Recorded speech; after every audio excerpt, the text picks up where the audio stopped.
Good morning, good evening, hello. Welcome to the GemStoned Goddess, where we get high on good vibes. For those of you who don't know me, my name is Cody Harvey. I am also known as Celene Coxs. That is Cox, Coxs. Don't forget the S. I was born in Pretoria, South Africa on the 24th of December, 1999. Shout out to all my Capricorns out there. So, if you haven't already guessed it, I am a drag queen as well as a witch. I practice solitary witchcraft at home.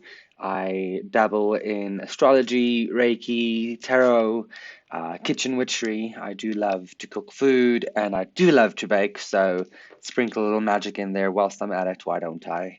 Speaking of baked, today we are trying the wedding cake hybrid from Growing Stag, which is a local South African company that is growing some of the most amazing weed that you can ever smoke. So, wedding cake strain provides relaxing and euphoric effects that calm the body and mind. The strain yields a rich and tangy flavor profile with undertones of earthy pepper. And I can definitely say my body is relaxed, my mood is happy, and this is definitely a strain that I would suggest you looking into, trying out. Growing Stag has a huge variety of things you guys can check out. So, yeah, make sure you do that. Throughout this podcast, we will be looking at a wide variety of topics from different strains of marijuana to makeup, cooking, skincare, anything and everything drag related, anything and everything magic related.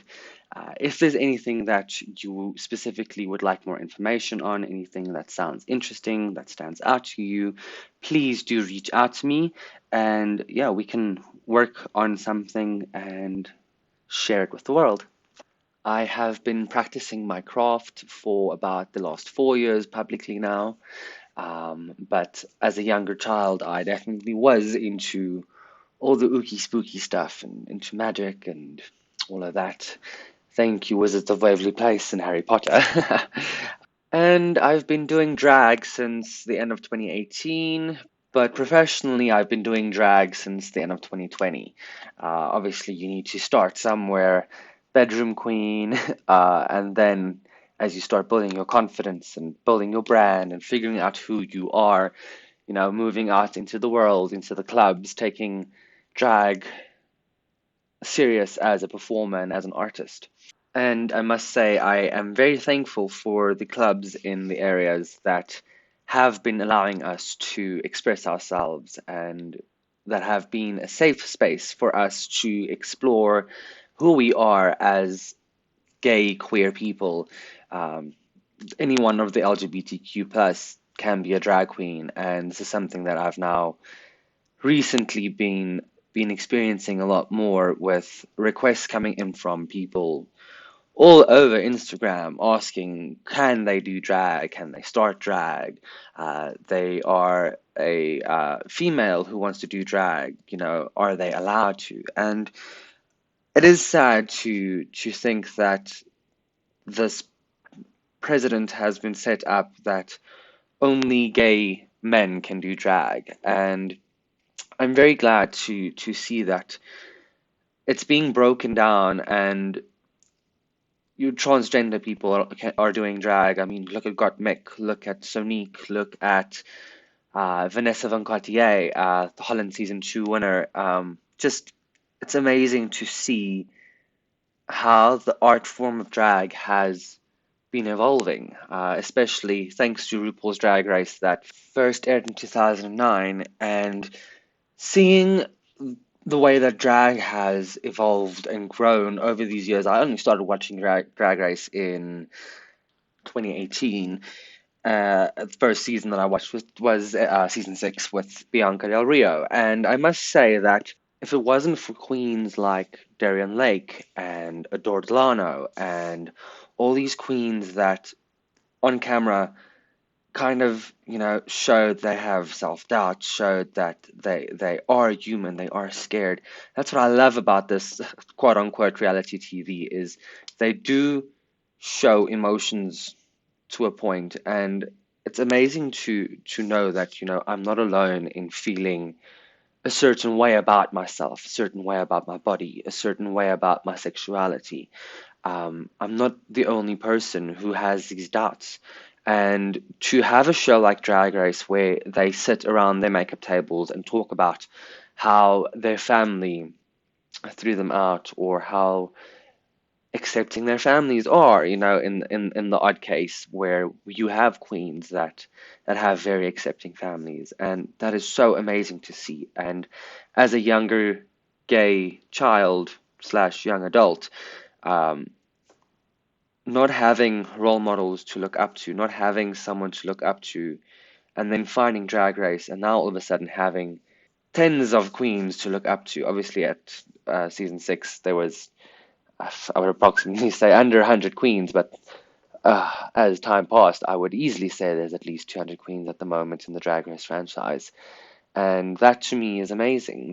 Those are 200 role models that kids can look up to and be like, but that's me. So, thanks to Drag Race, I could say Celene Coxs was born. My drag persona was born. And I am so thankful for that till this day. Not only has Celine become like the main source of income at this moment for me, because it's just something that I have such a passion for, performing and dancing and makeup. It's just all of my passions rolled into one fabulous being.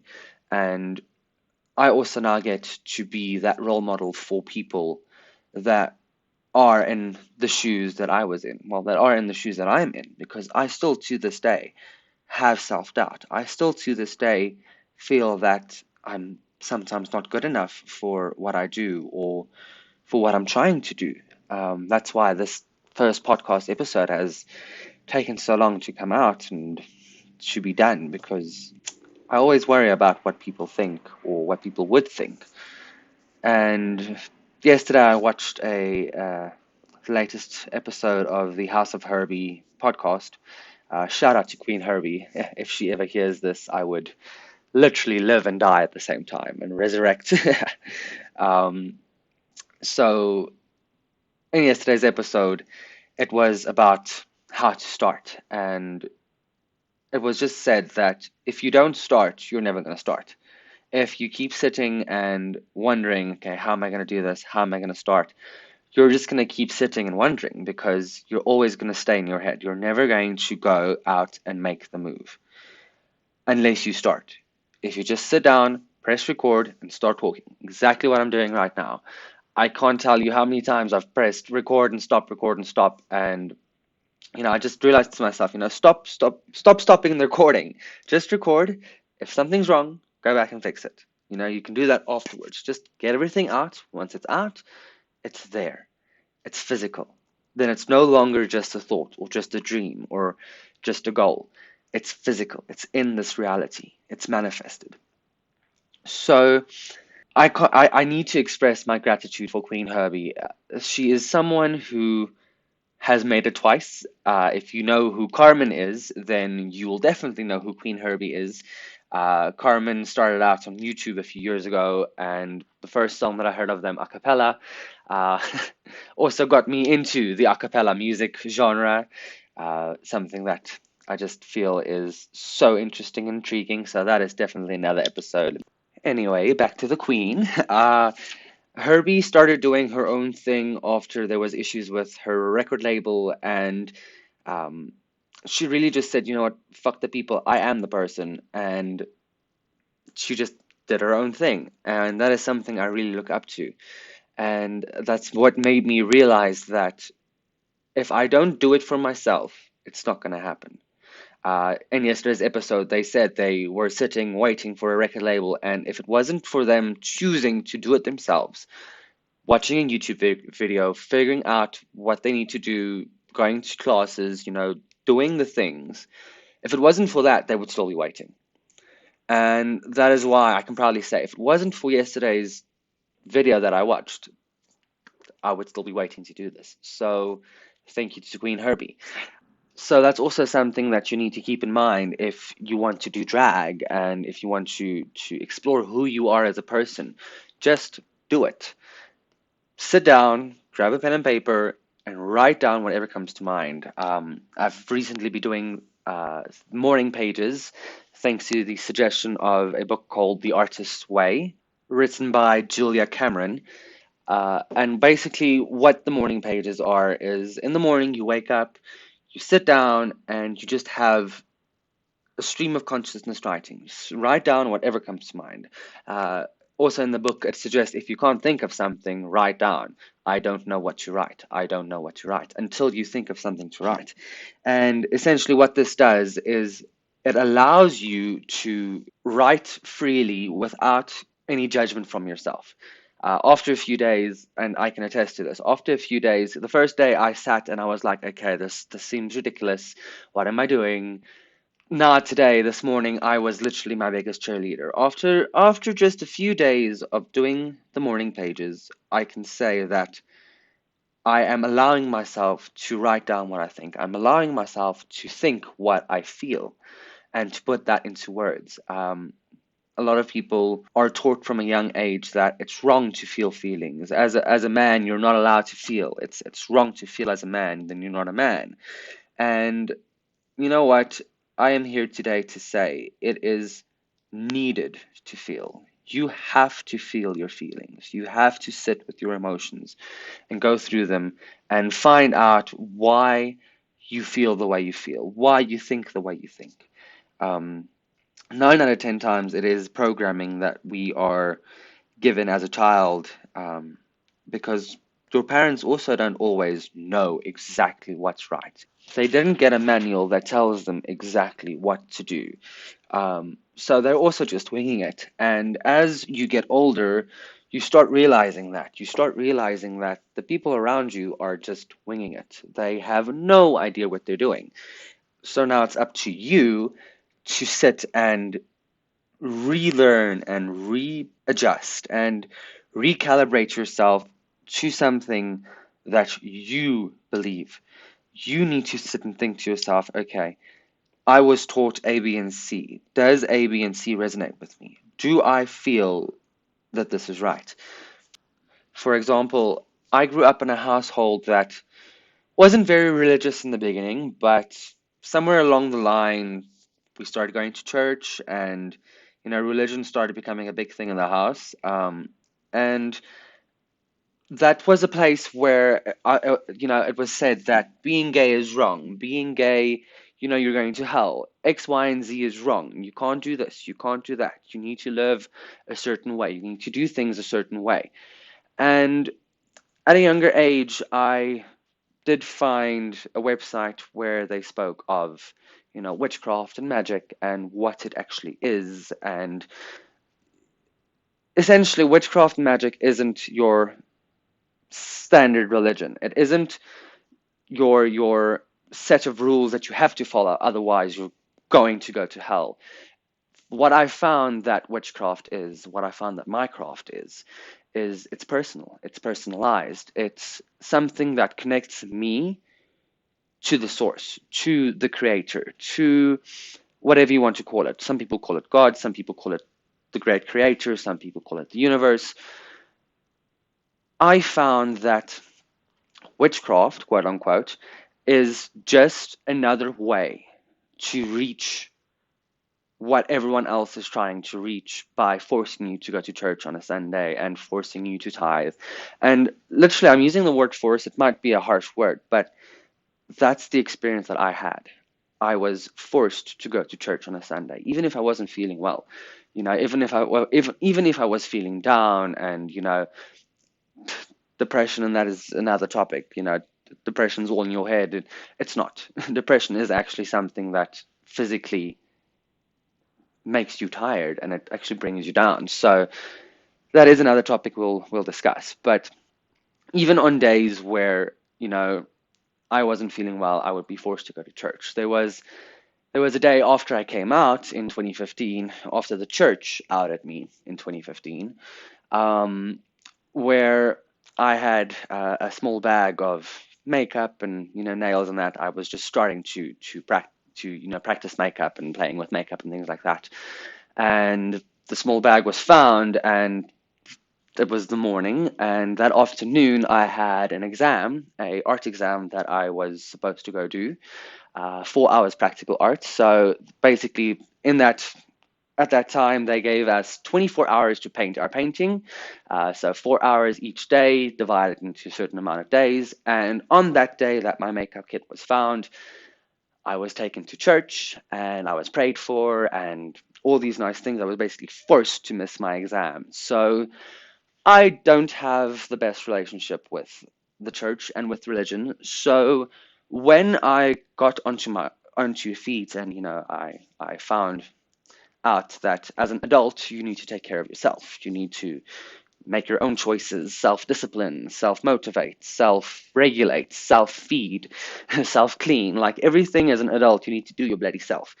So yay, adulting. But yeah, so as an adult, I realized, it's up to me. I get to choose what I want to believe.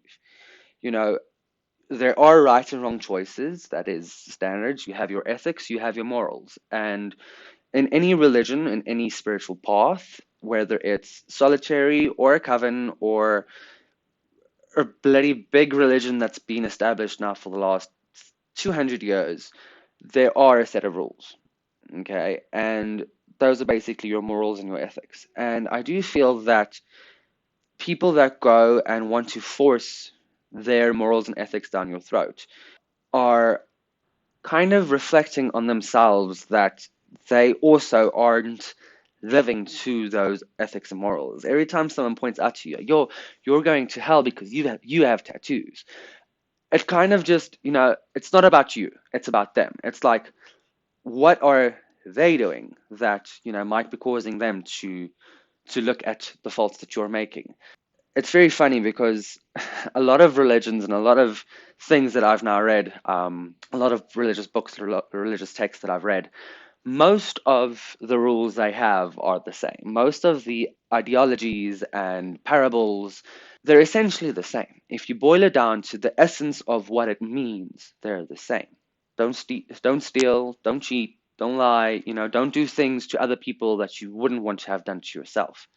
I feel that's also where the idiom or the proverb comes in handy, where you tell someone to take the log out of their own eye before they try to remove the splinter out of yours. It's a thing of, and I know that's it's religious, and I understand how it sounds, but this is what I'm trying to say. Like it all has merit if you boil it down. Um, first sort out your troubles, your problems before you try to point out someone else's problems. I, for example, have some aggression issues. I do admit that, and I do admit that sometimes I can be not the most pleasant person to work with. And once I've realized, that the way that I treat people isn't because of the way they're acting or whatever, it's because of the way that I'm feeling. I feel a certain way, so I take out my aggression on the people around me, and that's not right.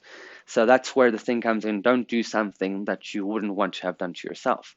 I wouldn't want someone to be nasty with me for no good reason, and that's why, vice versa, I shouldn't be nasty to someone with no good reason. That's where things like shadow work and meditation and breath work and just sitting with yourself comes so in handy. That's why I find that witchcraft or magic or whatever you want to call it is such an important thing in my life, is because it helps me take back my power. It has helped me realize who I am. It has helped me realize that I have the ability to change my reality. Everything is in my hands. I am the adult. I choose what I'm having for dinner. I choose whether I'm going to be having ice cream for dinner or whether I'm going to be having a healthy meal. I choose whether I'm going to be sleeping. I go to bed at 2 o'clock in the morning and only wake up at like 10 in the afternoon. That doesn't make sense, but yes, you know what I mean. It's up to me. I'm the adult. And that's why as well I feel magic, I get to choose where I want to take my information, my sources from, and my beliefs from. So I do have the belief that if you're kind to your neighbor, they will be kind back to you. What you put out, you get back. What you reap, you sow. there's a lot of proverbs and idioms that are in the Christian Bible that I do resonate with. But there's a lot of things as well that I don't resonate with. And I feel that those are the things that a lot of people do focus on. They do tend to focus on, you're not allowed to be gay. You're not allowed to have tattoos. You're not allowed to smoke. You're not allowed to do this. You're not allowed to do that. But then they do tend to forget about the premarital sex and the bacon that you're not allowed to eat and all of these things. And that's why I feel me taking on the responsibility of my own religious beliefs or spiritual beliefs. I rather choose the word spiritual beliefs than religious, because spiritual, I just feel my spirit needs this. This is what my spirit needs. This is what my soul needs. This isn't something that someone's telling me to do. It's something that I'm choosing to do.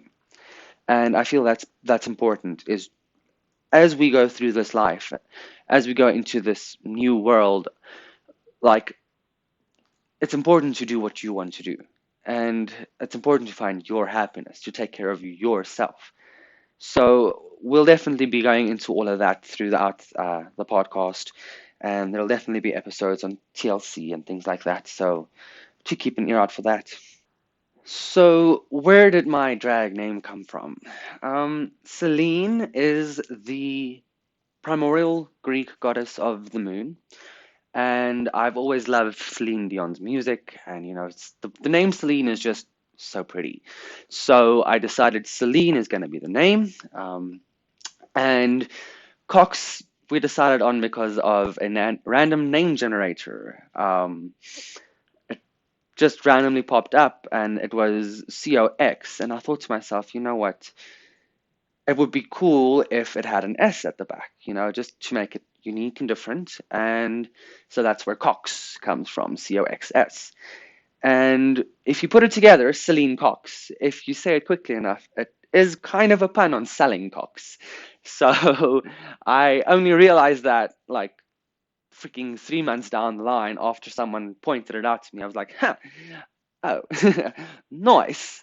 So yeah, Celene Coxs has been doing her thing now since, as I said, 2020, with our first show, Queens in Quarantine. Thank you, COVID, for pushing us to do what we needed to do.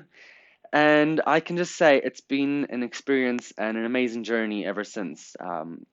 This year alone, I've probably had like 14 different shows throughout these last 9 months. And each show, each performance, each moment that I've had to sit and practice my songs and sit and practice my lip syncs and my dancing and my makeup and the outfits and all of that, just creating this character and building on this character. It is such an amazing experience that I would honestly, if you want to start drag, I would say do it.